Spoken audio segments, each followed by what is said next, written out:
Hey, Knicks fans. Thanks for tuning into another Knicks Nation podcast. The New York Knicks have won 7 straight games and are finding different ways to win along the way. Jalen Brunson, amazing, 55 points versus the Wizards. We got rumors, we got news, we got everything. We got trivia at the end. So, of course, strap in. Run that intro. They're playing basketball. Basketball.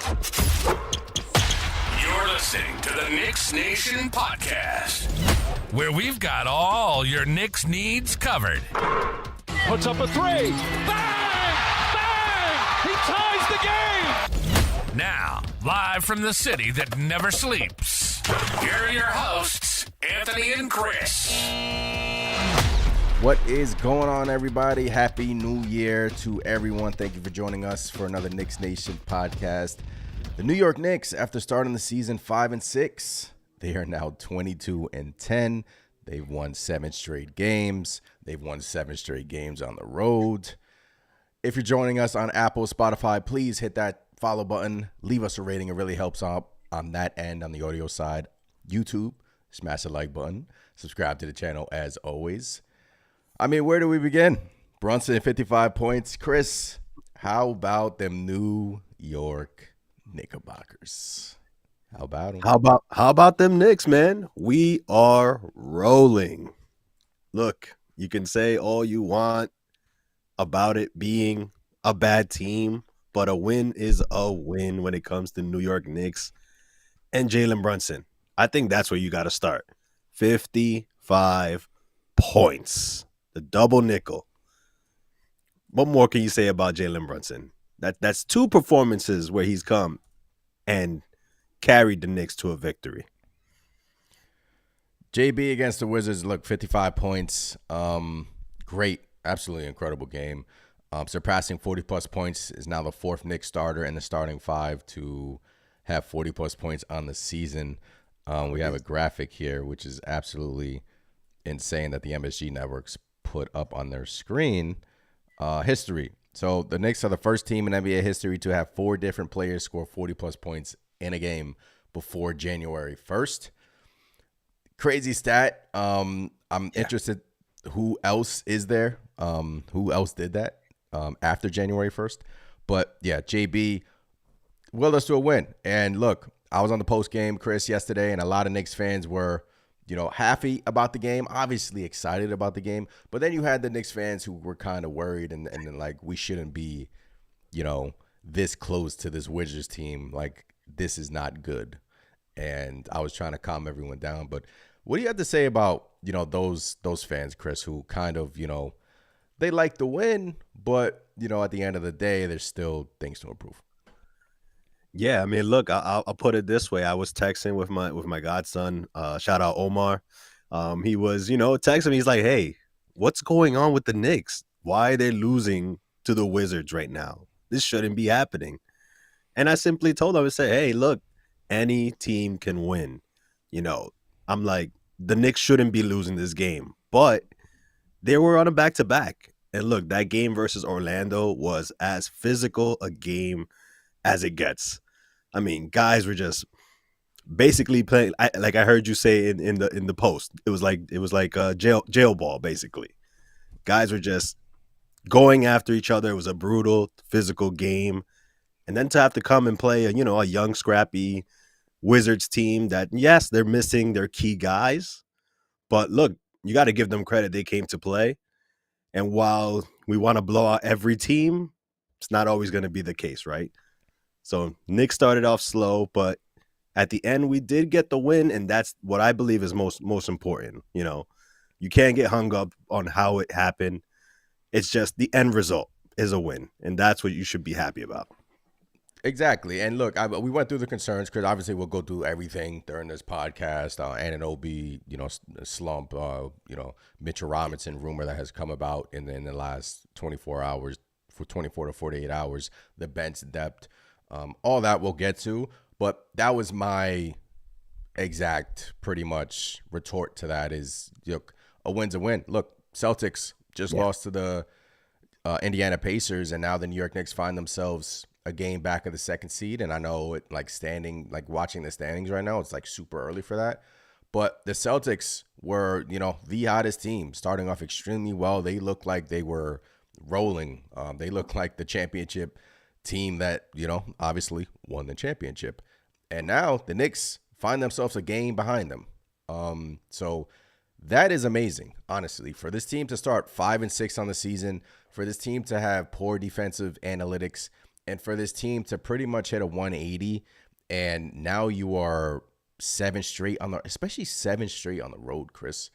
Like 7 straight games on the road, that is extremely hard to do in today's NBA.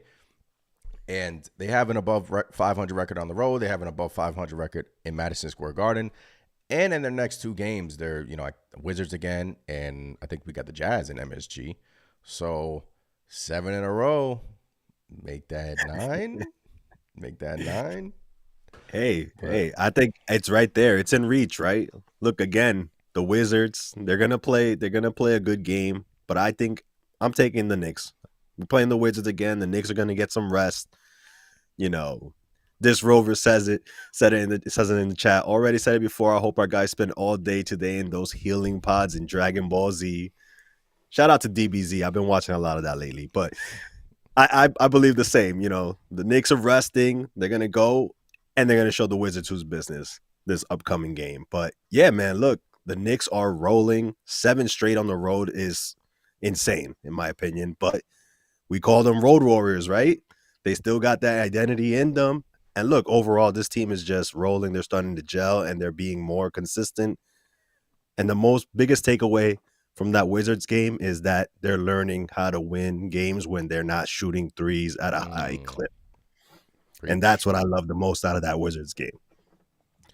And that's what we talked about, is the Knicks finding different ways to win. I think, this is now back-to-back games where they've shot poorly from 3, and we're still pulling out victories.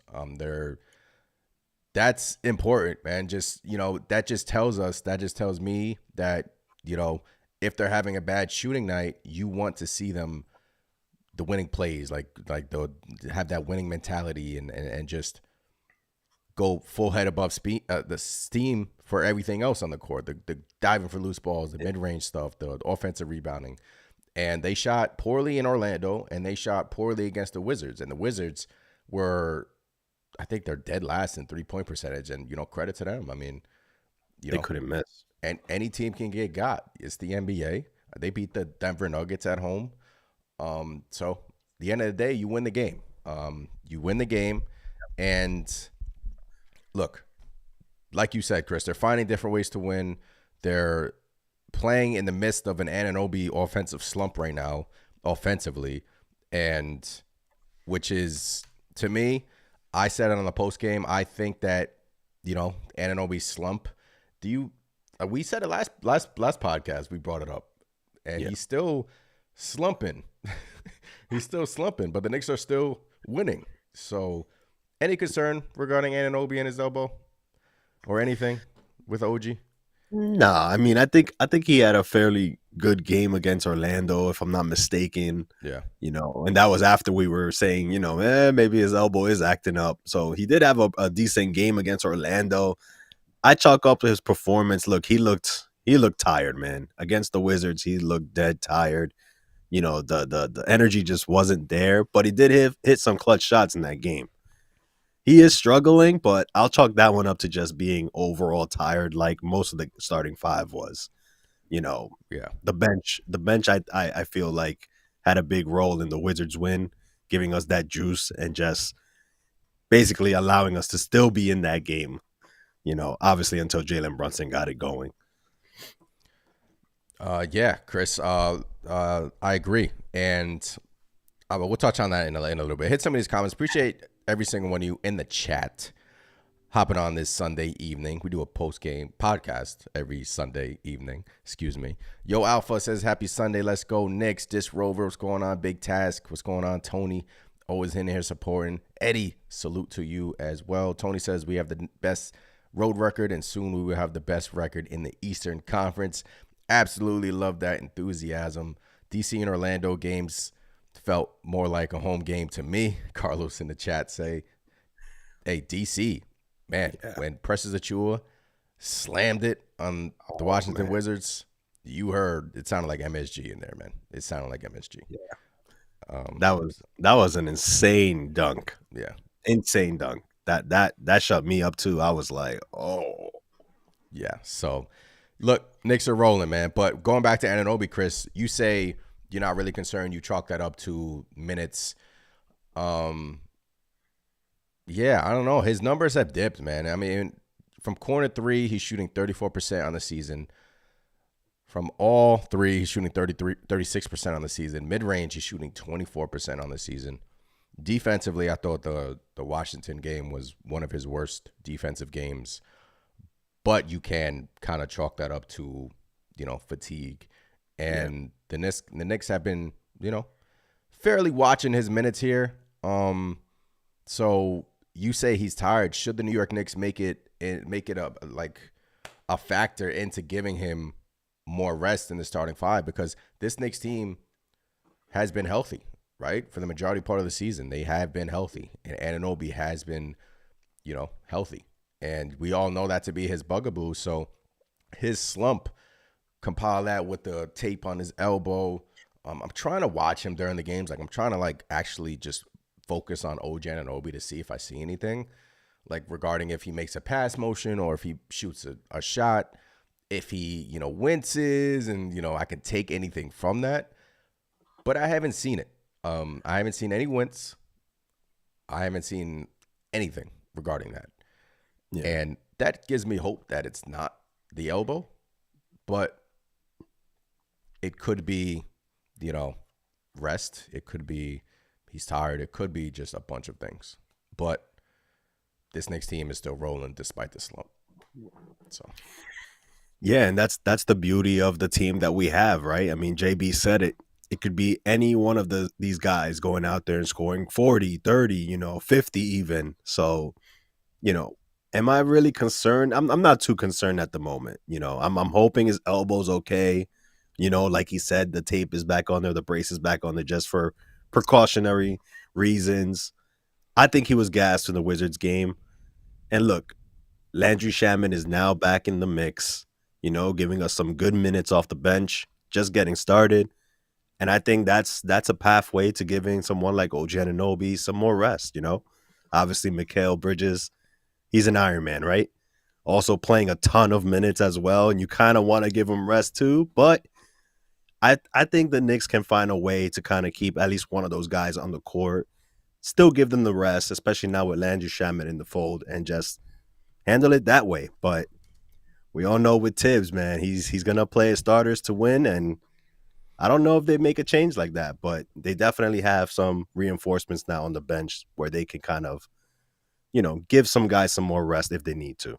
And I think they should, to be honest, especially with OG. Yeah, Shamet is back in the mix. Played in the Orlando game. Played amazing in the Orlando game. Got some minutes in the Washington game. Had a nice fast break pass to Precious Achua that led to that big dunk. So having Shamet back in the mix, Chris, like you said, is huge for the rest for Bridges and Anunoby. But yeah, like you said, it could be any. This is from Jalen Brunson. It could be anybody on any given night. After Jalen Brunson dropped 55 points, Knicks have 4 players this season to score over 40-plus points. Towns did it twice, I believe, 44 and 46 points. Bridges 41, Anunoby 40, and Jalen Brunson with a 55 spot. Wow, 55 spot. I saw a comment on one of my posts saying that, yeah, Jalen Brunson had 55, but he was still forcing the ball and turning the ball over, and the offense was stagnant with Jalen Brunson. I'm like, dude, this man hit a game-winning, not a game-tying shot in the final seconds. If it wasn't for his 55, we would have lost that game. And I know Cat contributed a ton in that fourth quarter as well. Like you said, Anunoby had a big shot in that fourth quarter. So after that shot, I kind of took a step back and was like, okay, hopefully that can get him going. But it's like, I don't know, man. It's like this guy can – there's some fans who, just want to see a perfect game, I guess, and which is cool. It's fine. But I was just like, dude, man, he scored 55, hit a game-tying shot, and you're still complaining? Like, Yeah. come on now. I guess there's just some fans out there that will never be pleased. Yeah. I just say look back at the previous Knicks squads before Jalen Brunson even got here, and we didn't have much, right? We had some glimmers of hope here and there with some of the rosters we had throughout the years. But man, if you're not getting excited for Jalen Brunson dropping 55, and it's not like he was just chucking up shots left and right. It's Yeah. not like he took 60 shots to get to 55, right? It's not like he had a terrible game. He had 9 assists at that. So look, some Knicks fans, I get it. Like they're just stuck in the old days and can't enjoy what's happening right now. And it's sad, but I hope they can though. I really yeah, hope they can. exactly. That's what they should be doing, man. You like I always say, you gotta be in the moment and just enjoy the ride because you never know what the next season's gonna bring or the next game at that. Exactly. Well said. I hope they just enjoy the moment, relax. I know we have high expectations this year, and we're playing like it right now. I know you guys want to see a perfect game, but I don't want to spend too much time on that. I just that comment just caught me. But yeah, Chris, you said JB had 9 assists. This is now, I think this is 3 straight games with Jalen Brunson with 9+ assists. Yeah, he had 9 assists versus Spurs, 9 assists versus Orlando, and 9 assists at Washington. So, look, he's having a career year in terms of passing the rock. He's kind of like been more of that floor general. His passing has improved. I put out a video on X today about his defensive his defensive ability. Low key, good defender. Watch out now. Watch out. Sneaky. He's sneaky, man. He draws them charges, but look, he gets them steals too. He gets them steals. Low key, man. And his sister, Erica Bronson, retweeted it as well. It was pretty cool. But That was pretty dope. he's a little pest. A little pest out there. Drawing charges, stealing the ball. So shout out to JB, man. Shout out to JB. Even after the game, joking around with the fans, with the fans, saying I hate my teammates. I don't like them. They annoy me. You just gotta love that stuff. Gotta love that chemistry, right? Yeah.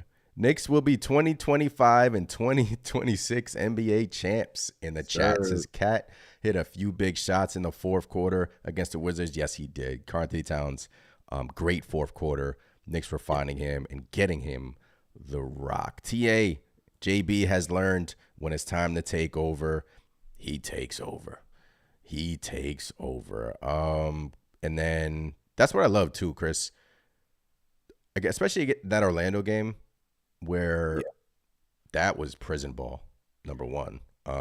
Jalen Suggs, look, great player, but Knicks went to the free throw line a lot. Refs took control of that game, but Josh Hart had a big game. It was the roommates pod, absolutely incredible. But when you try to be the more physical team against this Knicks team, I guess that's the game plan. It really doesn't work against them. Jalen Brunson is really taking it upon himself to be like, he feeds off of that. Like, don't poke the bear. Exactly. You took the words right out of my mouth. I was gonna say, I think he plays way better. Once, like you said, they poke the bear, they try to get under JB's skin, and I think that just turns him up into a whole nother level. He welcomes the contact and the physicality. I think it just makes him that much better, and I think that's a reason why he shines, especially come playoff time. Yeah, he does. And this Knicks team rises to the occasion. They do. Marquee matchups. They've won them this year.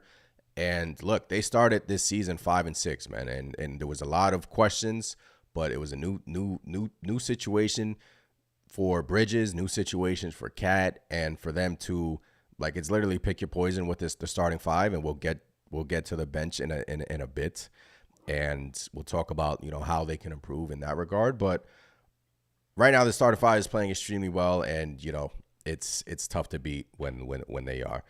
PD Paris in the chat says OG needs a game off. We cannot win with him not having legs on offense or defense. Chris, when someone says he needs a day off, he needs a game off, and he's healthy, what is your response to that? That's fatigue, man. I mean, that's just straight up fatigue, man. I feel like, definitely get him some rest. Just overused. A game off, or I mean, a game off would be nice, but will it happen? I don't think so. I don't think so. See, I don't agree. It's good that we don't agree with each other. I don't agree. We know Anunoby to be, these durability problems, right? Durability issues, and That's why. it is. But I don't say a game off. I say scale back his minutes. I'm not going to sit someone just solely due to the fact that he looks tired out there. He looks fatigued, and Anunoby gets paid a boatload of money. If he's healthy, he's going to play. Point blank. And he's not the type of player to be like, okay, I'll take a game off. Yeah.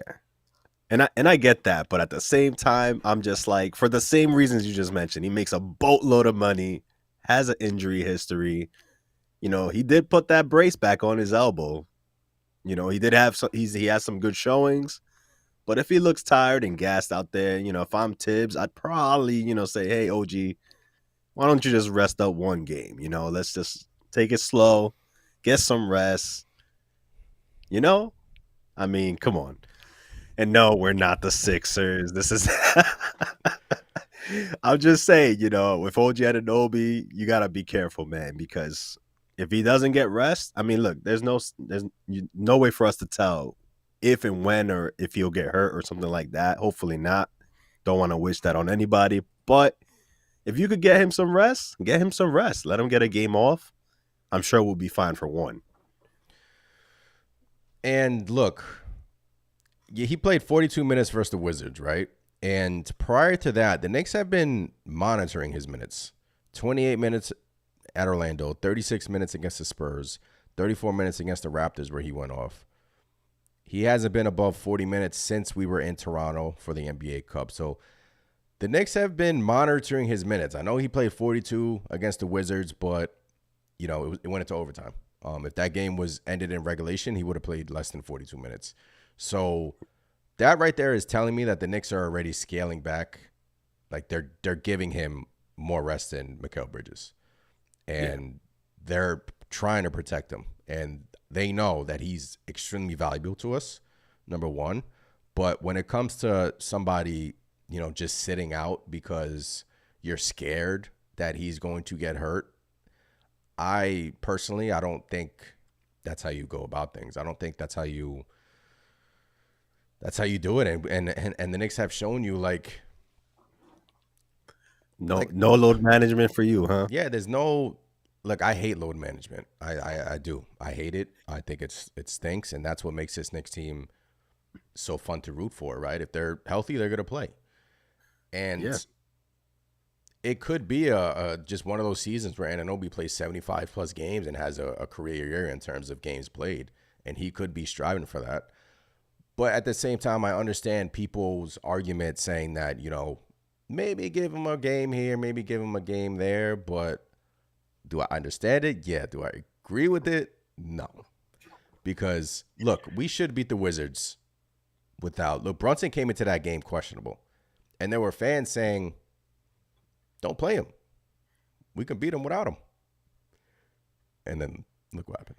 So exactly. I was gonna bring that up. JB was questionable for that Wizards game. Look, played and we all know 55 points on the Wizards. So yeah, I see it both ways, especially when it comes to OG Anunoby. It's just, for me, it's just his history. And usually once he misses a game due to something that's bothering him, usually it trickles down to more and more games. But you're right. I think we can't be too scared. Look, you mentioned the trend in his minutes. They're scaling it back, which I think is absolutely smart for them to do. And who knows? Maybe the schedule dictates, maybe the upcoming schedule will give him 1, 2, maybe 3 days off or something like that. That's another way they can get rest. So, would I give OG Anunoby a day off? I mean, I guess if I was watching practice and I saw him still laboring around, I think that would change my mind. But look, I'm not saying to do this the entire season, but right now, I would personally give him a day off just because he's looked so tired. Just to put it simple, he's just looked tired, and we need him out there, man. We need him to have energy to play offense and defense out there. I'm sure there's gonna be stretches like in January or in February where the Knicks will look at the schedule. Obviously we have the All-Star break in between, but one thing I know is that if they're healthy, they're going to play. I understand I understand it, I do. But if they're healthy, you want them to play because you ultimately you want to finish. Look, these guys want their numbers. Number one, they have incentives in their in their deals. Number two, and I know they get paid a boatload of money, and I know that's kind of like a whatever, like you don't care, but these guys want to play. But Tony says it in the chat. OG will be fine. We don't need him to score 25 a night. We got that killer three in Towns, Mikal, JB. Yeah, Facts. Look, he'll be. I do think Anunoby will snap out of it, but he is in a funk, and I do think that he will be fine. He had a great game versus Toronto, but defensively versus the Wizards, he looked dead legs out there, back to back. Hopefully, in the next game, I truly do think he will bounce back. But all right, Chris, you want to go to the bench depth? You want to talk about the bench depth? Let's do it. Let's talk about that bench. So that's a good kind of like segue to talking about the bench. So look, Landry Shamet. Speaking of Landry Shamet, he's back in the mix, right? And I have some numbers here. You ready for this? Hit me. All right, guys. The Knicks starting five have played 1,083 possessions together, by far the most in the NBA. The next closest are the Houston Rockets with 798 possessions played together. That is a 285 possession difference in that. So Knicks starting five playing a lot. They're playing a lot. And the second is the Rockets starting five. Obviously, Shamet's back in the mix. You love to see that. Dibs has gone to the 9-man rotation. You love to see that. Got a super chat in the chat that will come back to this conversation. But PD says, question, who's better if playing regular minutes, Pacom Daddier or Precious? Straight up, who are you picking in a pickup game? Precious was garbage. Pickup game, Chris. Daddier or Precious? Oh, man. I got to go with the vet. I got to go with Precious, man. I know he had a rough showing against the Wizards, couldn't catch the ball but he had that dunk, man. Look at that dunk that Precious had. I think he's doing that all day long on Pacom Daddier. Yeah, I got Precious too. Look, Pacom's a rookie. I have high hopes for Pacom, but I got Pacom in that too. Appreciate the super chat, Paris. Thank you for the support. But going back to the possessions, Chris. So the starting five, look, 1,083 possessions together, by far the most in the NBA. Yeah, Chris. Look, starters are playing a lot, and they're playing extremely well. So it's, on one hand, you can be like, look, our starters are getting mixed in with the bench. We're dead last in bench scoring. Does that really matter when you have Mikal in with the bench, when you have, Anunoby or Cat in with the bench, like Tom Thibodeau likes to do with Cat and Precious? We've seen more. So, hey, if something's working, if they are this dominant, why change it up? But what do you have to say with those numbers and regarding that? Yeah, I think, look, the bench scoring definitely was bothering me, especially a couple of weeks ago. I was just like, we need something. We still need something there. Obviously, we had news with Landry Shamet possibly being back in the mix and whatnot, and now he is. So I think that will help. We all know Landry Shamet can shoot the ball pretty well. But I think I'm warming up to the whole starting five. Now Mikal's rolling. Cat's having great games for us. JB is having his crazy offensive explosions as of late. I think the way that Tibbs and the coaching staff is staggering the starters with the bench unit, I think it just makes it a non-issue. I think it makes it a non-issue at this point because those starters are going to be the ones that are going to primarily be taking the shots, Deuce obviously gets involved, so does Campaign, and hopefully we'll see Landry Shamet more in the mix. But I think those starters are going to be the ones that you're going to be looking for to take the shots, not so much the bench players, I think the bench players are strictly there to give guys rest, Can they contribute? Yes. But the main focus is going to be whichever starters are getting intertwined with the bench unit players. Agree. Look, we're last in bench scoring. But starters are playing lots. Obviously, we'll talk about some Mitch rumors that have come out. Deuce McBride has been, one of the Knicks' best one-on-one defenders. Obviously, he's shooting great from three this year. Campaign has kind of, not really played well in these past couple of games, but he had that great game when the New York Knicks were in Madison Square Garden. So, look, are the Knicks small off the bench? Yeah. And where Karl Anthony Towns is foul trouble, I think this three or four straight games with him being in foul trouble. I've spoke about it on the post game, saying that the way they call fouls on him, I don't understand it. I don't get it. But he's been in foul trouble throughout his whole career. Even in the playoffs, that can't happen. But that's something to watch. But Precious has come in here and done a fine job, and our defense went from 22 to top 15. So Precious being back is huge for that. Deuce being back obviously is huge for that. But yeah, the more I think about it, speaking of trades, Chris, like the more time goes on, the more I think about it. Like I think if a trade was to come back, I think D'Angelo Russell got traded today. To the Nets, right? Going right back to the Nets for Dorian Finney-Smith and I believe Shake Milton, who we talked about, Dorian Finney-Smith. Yeah, we thought it was early. Yeah, hey. Just like that, right? Yeah, just like that. Hey, there's reasons why we bring up certain names, but Dorian Finney-Smith going to LA, and that I thought he would have been great on the Knicks. Wing defender like that. I think the Knicks really need that coming in off the bench. Look, I see a lot of the Pack Home chat in Pack Home chatter in the chat.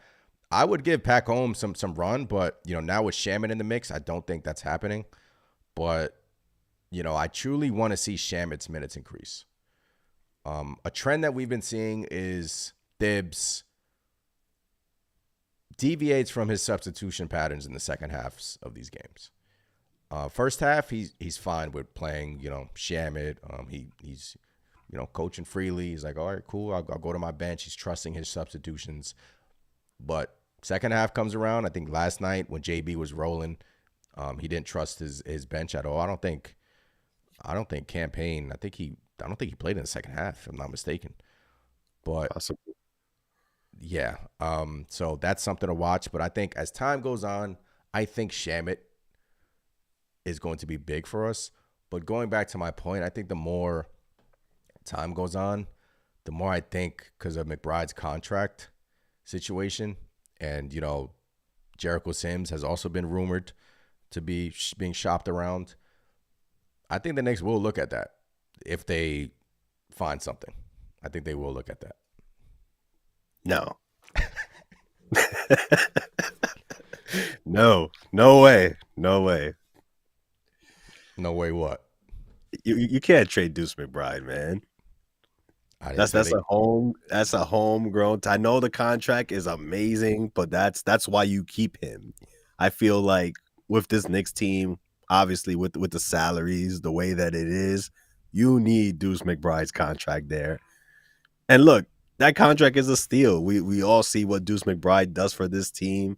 You cannot let Deuce McBride go. I'm okay with Jericho Sims. I don't know about Deuce McBride. That would hurt. That would hurt. AP, I said McBride's contract situation. I'm saying because of his contract is so amazing. Like it's amazing. It's 13 mil over a couple years. He's underpaid. Yeah.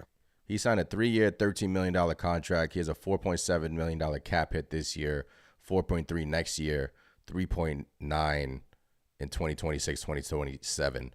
I agree. I don't want them to do it. I don't. But going back to the rumors, right, Chris? Because, we'll touch on this. So Mitchell Robinson's name has been into some rumors. Yuri in the chat says, if they let go of Deuce, we riot. I'm with you, Yuri. We riot. Only player I will put Deuce in is for Trey Murphy. Look, this Knicks team is always one step ahead, right? Always one step ahead. They signed Deuce to that team-friendly contract, drafted Tyler Kolek. So they're always one step ahead. I'm just saying, you know, if a trade comes about that they can't resist, I wouldn't be shocked. I wouldn't be shocked, but I love Deuce as well. I do. Shout out to Defensively, you, right? defensively off that bench, we need him. We do. Yeah. Guarding these quicker guards. Yeah, and we might be undersized, you know, coming off that bench, but I still like that tandem of Deuce McBride, Campaign, or even Jalen Brunson, and any combination of the two, man. I still like it. It's just hard to find guys like Deuce McBride who can have an impact offensively, hitting tough shots, and also be able to defend at a high level as well. So I would find it hard, man, to get, you know, to let Deuce go. It would have to be a hell of a return, in my opinion. He's a promising up and coming young player that plays both sides of the ball. You know, I guess I'd have to see who it is, but man, would that hurt? I think it'll be like kind of a situation like this is if they were to do it. I'm just saying if the kind of like a situation for Deuce to start, maybe get, you know, some more playing time, and the Knicks, it's like a win-win for both teams. I only think the Knicks will do that if they think they're, you know, trading for a wing. If they're freeing up, you know, a guard spot, getting Kolek in there to replace Deuce. I'm not saying Kolek and Deuce McBride are comparable. I'm just saying if they look at things like that. But this is from let me get his name, Brett Siegel from Clutch Points. In his article, he says that the same can be said about Boston, New York.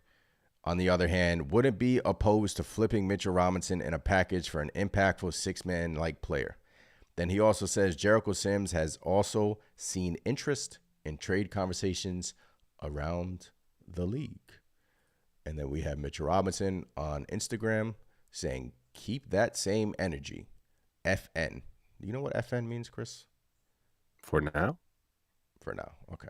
I'm not really hip to. I might be wrong. Might now? be wrong. Okay. Yeah, it makes sense. Keep that same energy for now. I don't know. Let us know in the chat if there's any other, you know, meanings for FN. So Mitch saw those rumors.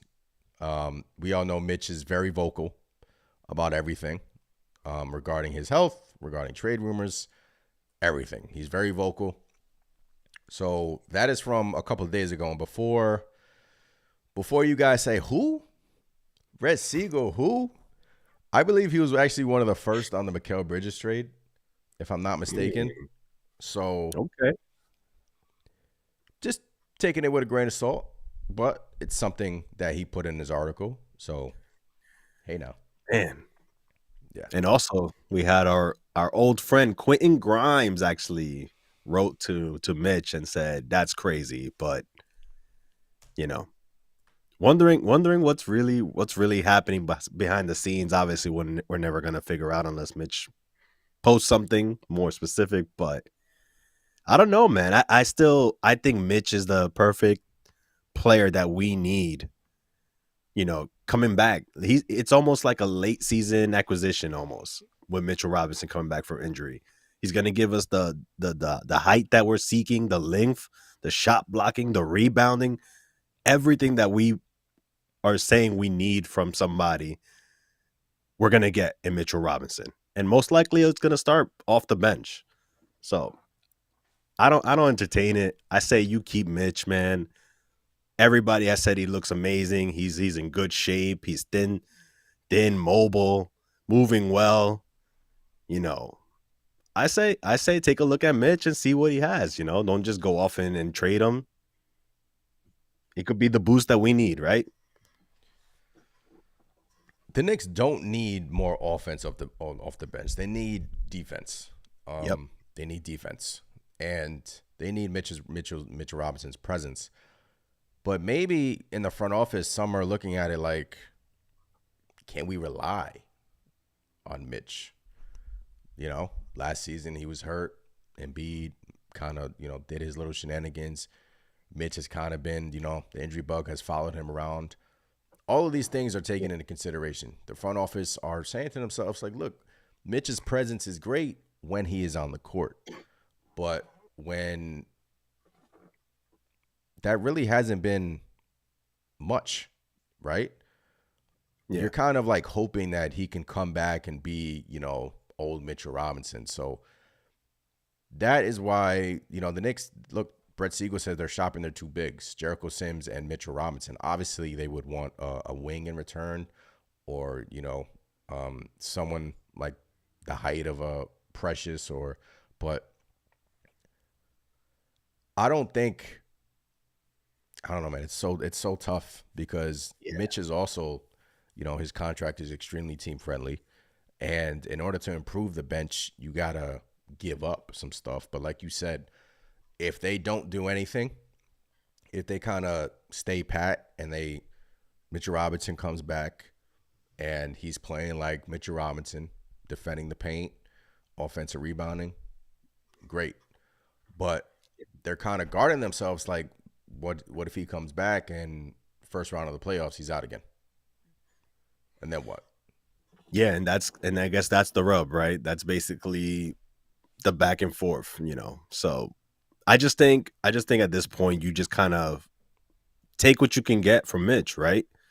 We were all saying when he got hurt, hey, maybe this is the season where, he's hurt early and maybe he just goes on a tear from there forward, or maybe not even on a tear, but he's just available, from there forward onto the playoffs and has a good end of the season. So I get it. It's risky, especially with Mitch and his history. But look, I think he's taking steps to kind of address that. It's no secret that Mitch gained a lot of weight. And as soon as he packed on those pounds, he started getting hurt a lot more, which is usually the case for big guys, right?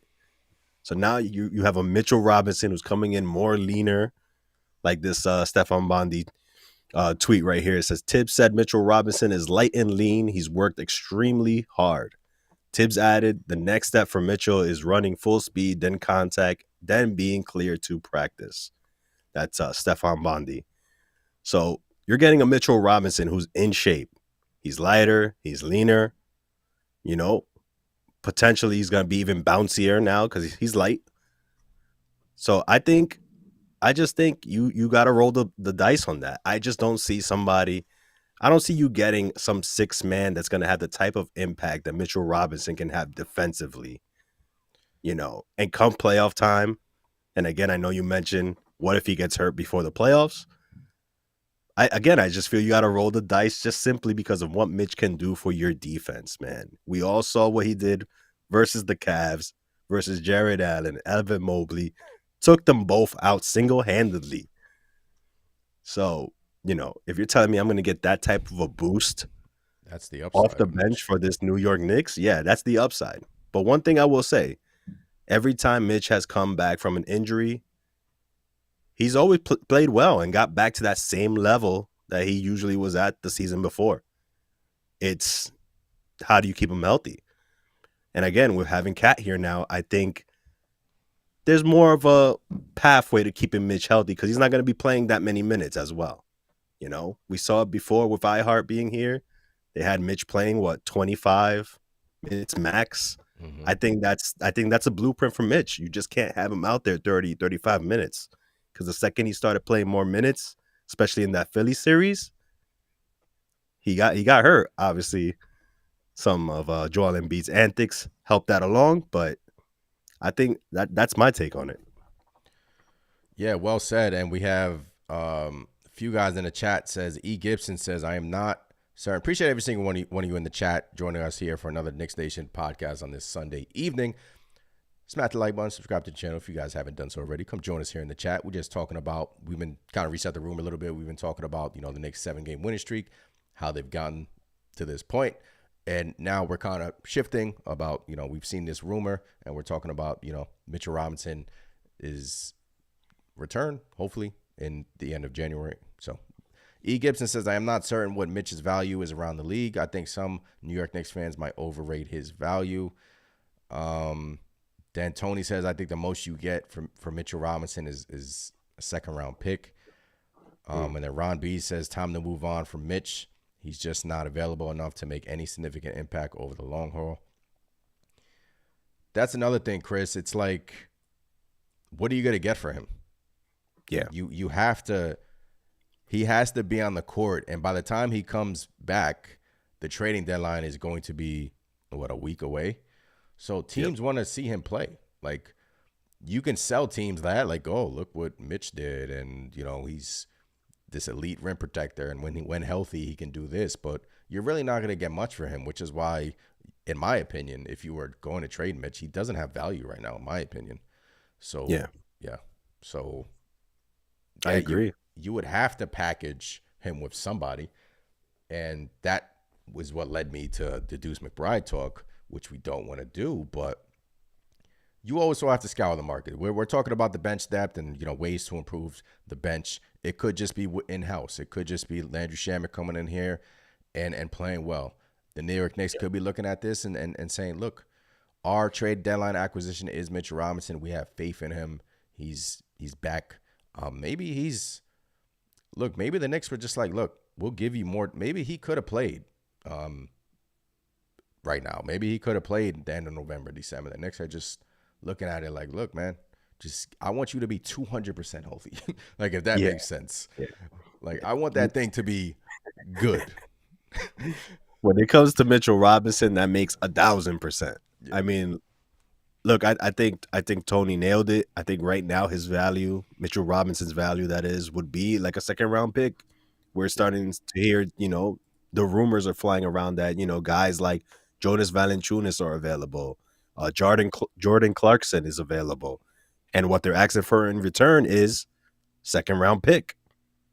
So you got guys like that are commanding second-round picks, as per the rumors. So I think somebody like Mitch, again, who I think is elite defensively, he is elite defensively when he's out there on the court. I think he'll command a little bit more, but right now, just because it's a big unknown, it's going to be something like a second-round pick. But look, I'm in the minority when it comes to it with Mitch. I know his injury history. I know the past. I know his availability has not been what we want.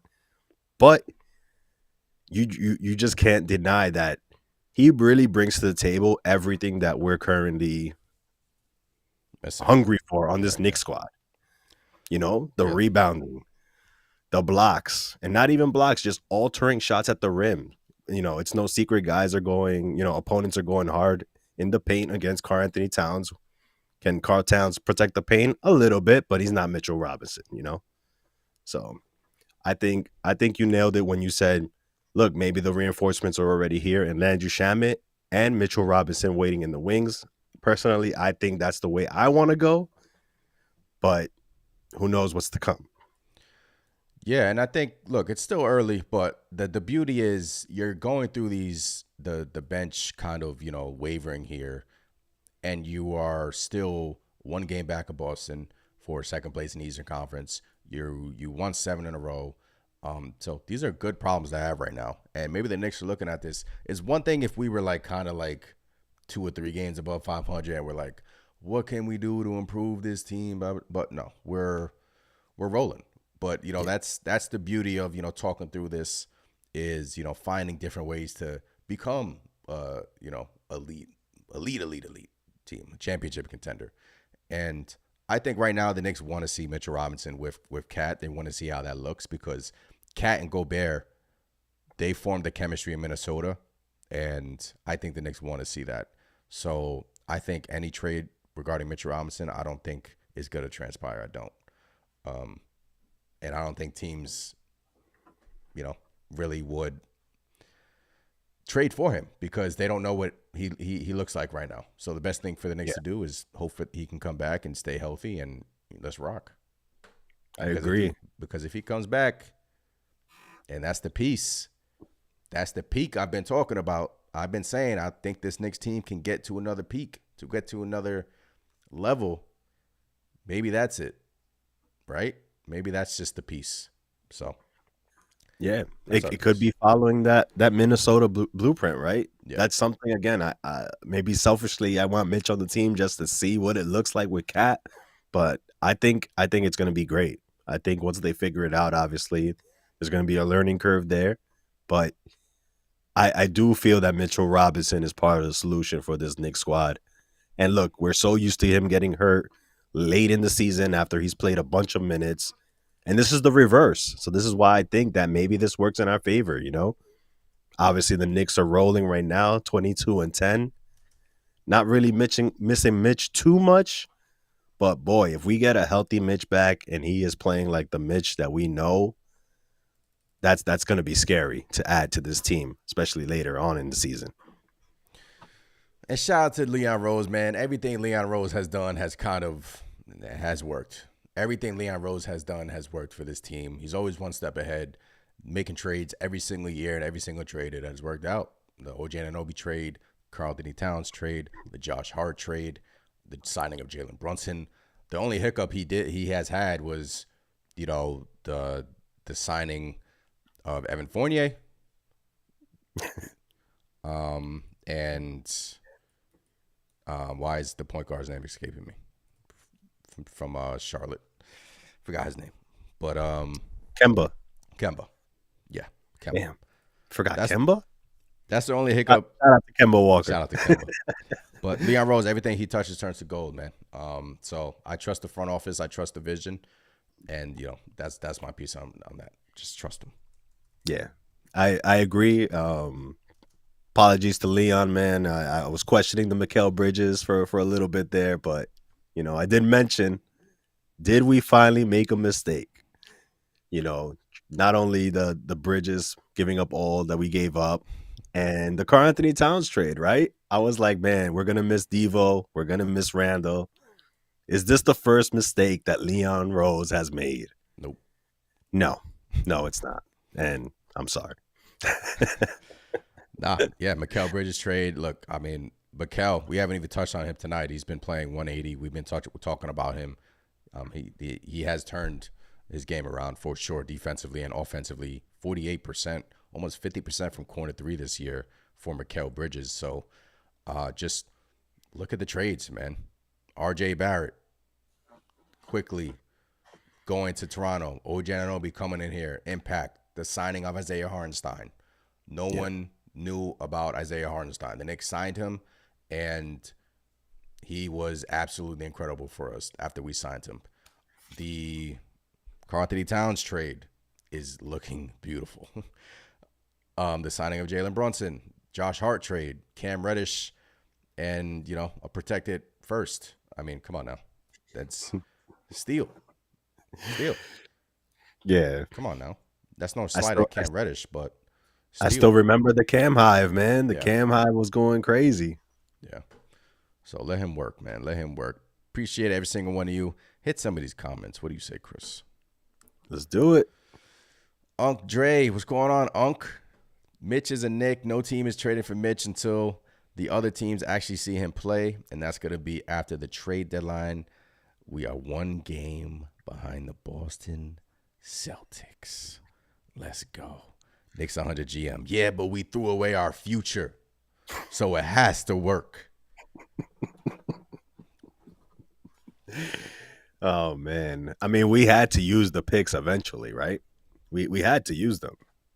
When you have a guy like Jalen Brunson on the squad, someone who the Knicks weren't even thinking was going to be as good as he is at this moment. You gotta go all in. You got Karl Anthony Towns, Mikal Bridges, OG Anunoby, Josh Hart. Come on. I don't think it's throwing away the future. I mean, the future is now, in my opinion. We're going for the chip. And it's not like after this season, the window is closed. We're going to be competing for years down the road. Yeah. And those picks, granted, I can't look into the future, but they're not going to be great picks, I don't see the Knicks being bad unless something drastically bad happens. Yeah. I don't see the Knicks being bad at least for another, 6 years, maybe? I don't either. And look, price of doing business with Brooklyn, obviously. And this is year one of this core. And right now, in year one of this core, this Knicks team is clicking on all cylinders. Pick your poison, 40-plus from 4 of your starters. Josh Hart, somebody said it in the post game. Even though he doesn't score 40, he plays. He does everything else on the court that equate to maybe dropping 50 or 60 in a game. So Josh Hart is having a career year. Boy, what a turnaround from him. With the comments in the preseason saying that he's lost, but yeah, man, it's fun right now to be a Knicks fan. Enjoy this and really enjoy this ride because you got the Wizards again, then you got the Jazz, and then you play OKC, right? So the Isaiah Hartenstein, you play in OKC. So Isaiah Hartenstein playing against his former team should be fun, and that game should be a litmus test for this team, right? Yeah. Look, I've been hearing it, Chris. The Knicks have been winning against bottom echelon teams in the NBA. That's why they've won 7 straight, yada, yada, yada. It is like I don't really fall into that trap. I don't really really want to go into that talk, but that's what great teams do. They dominate their competition. And I know we barely scraped by the Wizards, but that's the NBA.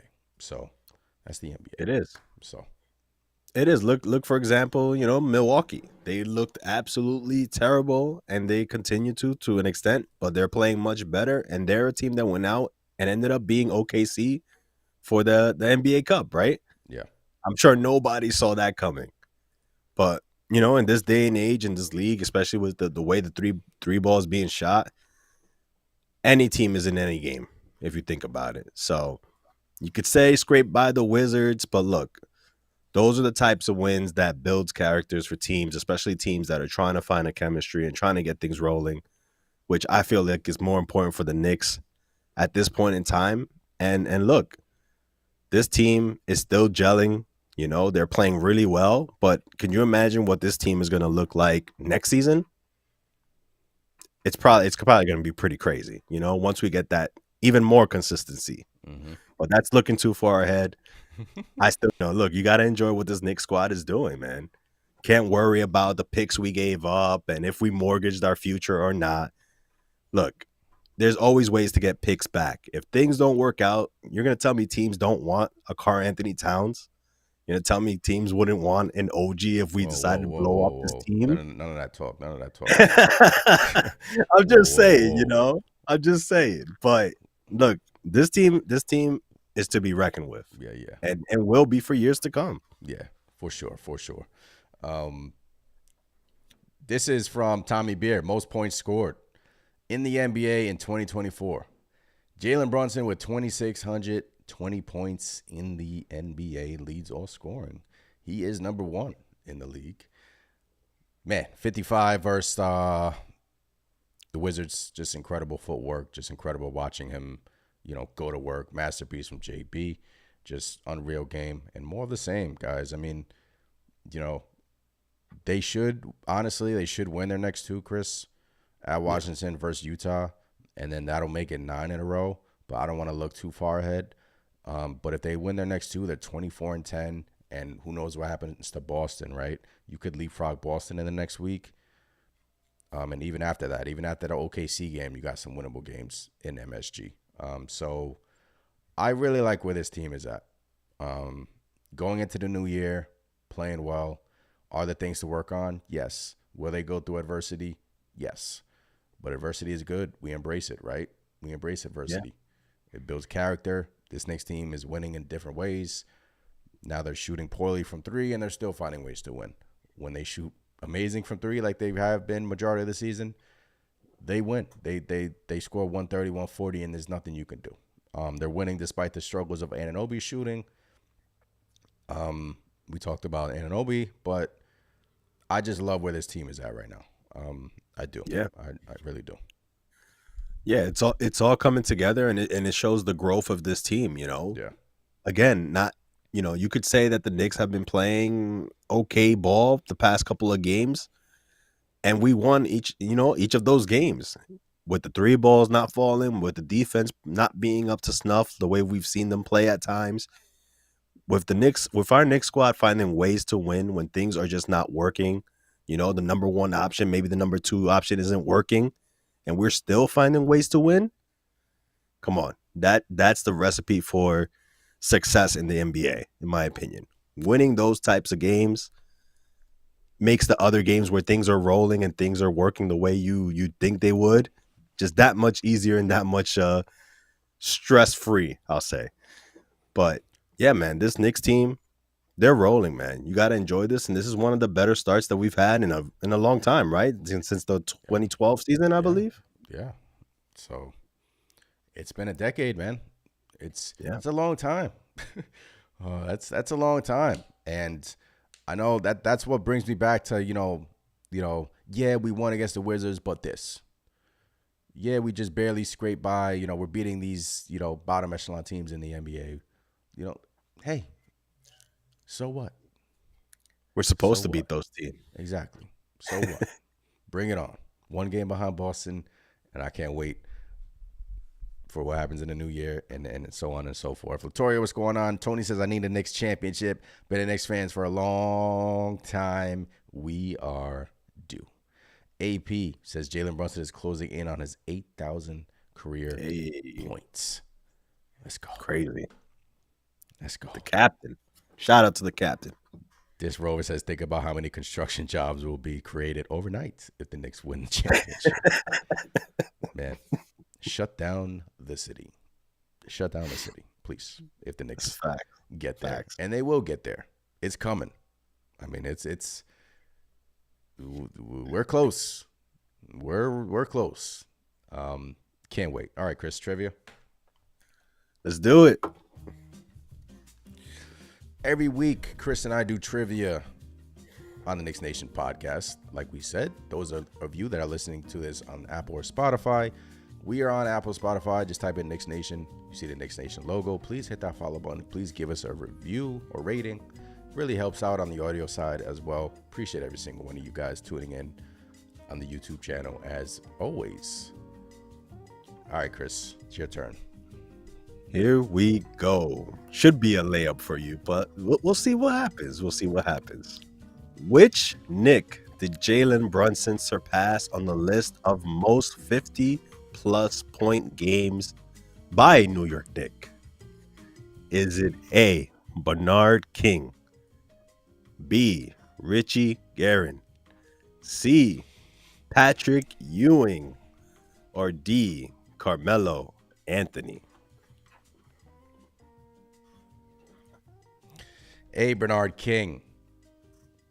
I think Bernard King has the most 50-plus point games as a Knick, if I'm not mistaken. Richie Guerin. Name was floated around on the broadcast, so that's an interesting name. Patrick Ewing. Carmelo Anthony. Man, oh man. Those in the chat chiming in. Stanley said it's A, Bernard King. Knicks 100 GM says Richie. A lot of B's. A, B, and C. B, C, and D. From Sherwin in the chat. Isaiah says B. All right, so which Knick did Jalen Brunson surpass on the list of most 50-plus point games by New York Knicks? So this happened yesterday. He surpassed him. Absolutely.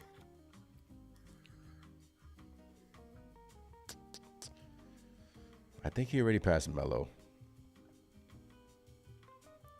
Bernard King, I believe, is number one on that list.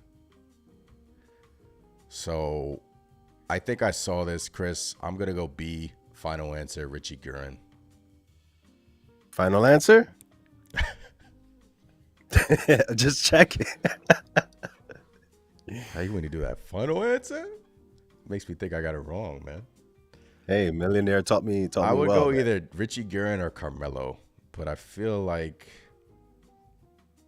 I'm going to go B. Richie Guerin, because I think I saw it on the broadcast. All right, let me go through the list of Knicks with 50-plus point games. Bernard King leads the way with 5. So he has the most 50-point-plus games as a Knick. Number one. Second and third, respectively. Jalen Brunson and Richie Guerin with 3 apiece. They are tied. So technically, Brunson and Richie Guerin are second and third. Coming in at number 4 is Carmelo Anthony with 2. And then you got Patrick Ewing with 2. So Jalen Brunson surpassed Carmelo Oh my goodness. Anthony. D was the correct answer. He is tied with Richie Guerin, Jalen Brunson, that is, with 3 50-plus point games. And might surpass it, in the next game against the Wizards. Chris in these questions. So I thought it was a layup. He surpassed Carmelo, but he tied. Is that right? He tied with Richie Guerin. Yep, he tied Richie Guerin with 3. So I'm wrong. Are we sure? We're positive. Positive. All right. A lot of B's in the chat. B, King A, it's B. No Carmelo Anthony answers in the chat. So that was interesting. And I was leaning towards Carmelo Anthony as well, but I saw something regarding Richie Guerin on the broadcast, and that automatically, obviously gauged me to that answer. So he tied Richie Guerin with 3. Okay. I mean, technically on the list, they have Jalen Brunson ahead of Guerin, but I think that's just because he's an active player. He's an active player. They're tied. So that's it. No, they're tied. Surpass was the key word. Yeah, I guess. So, wow. I thought that was a layup. He's two more away from tying Bernard King for 5 games with 50-plus points in a game as a New York Knick. Crazy. You think he's going to get that? I think he's going to get that. I think he's going to get that this season. Yeah. This season. I can see it. Wow. This season. Yeah. You heard it here first. Speaking of minutes, Bernard King averaged 41.2 minutes per game. Sheesh. Tibbs would have loved him.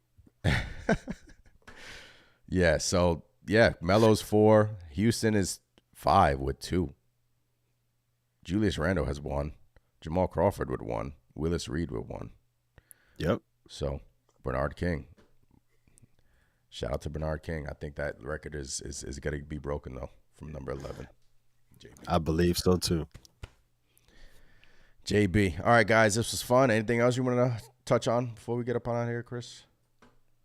No, I think that's it. We're right behind Boston. I'm hoping we could get that 2 spot. And the Cavs, man, they're rolling, but I can't wait to play the Cavs, man. I want to play the Cavs with the Knicks squad we have at this moment.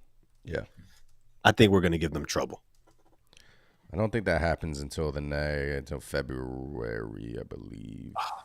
Yeah, February 21st. Knicks at Cavs. Wow, that's in like 2 months. That's too long. But I can't wait for that. Knicks 100 GM. How many did Randall score? 1. Randall had 150. He scored 57. Oh no, my bad. Yeah, 57. Wow. E. Gibson agrees with you. I think JB might go for 2 50-point games this season. Stanley says Brunson will surpass King before his career as a Knick ends. He will. Yeah. He's done this in 3 seasons. So you figure he's going to give us the rest of his career, right? Please, JB, the rest of your career. He can finish with 10. That's how good he is. So shout out to the captain, Jalen Brunson. Taking care of business. Cap. Knicks are rolling. Let's go get him versus Washington. Blow them out. Close game. Win. That's it. Just get a win. Make it 8 in a row. Come back to MSG. Beat the Jazz. And then go to OKC feeling good about yourself. 9 straight. Let's go, Knicks, man. We rolling. Thank you for joining us for another Knicks Nation podcast episode. I'm Anthony from Knicks Nation. I'm Chris. We'll catch you guys next time. Peace. Peace.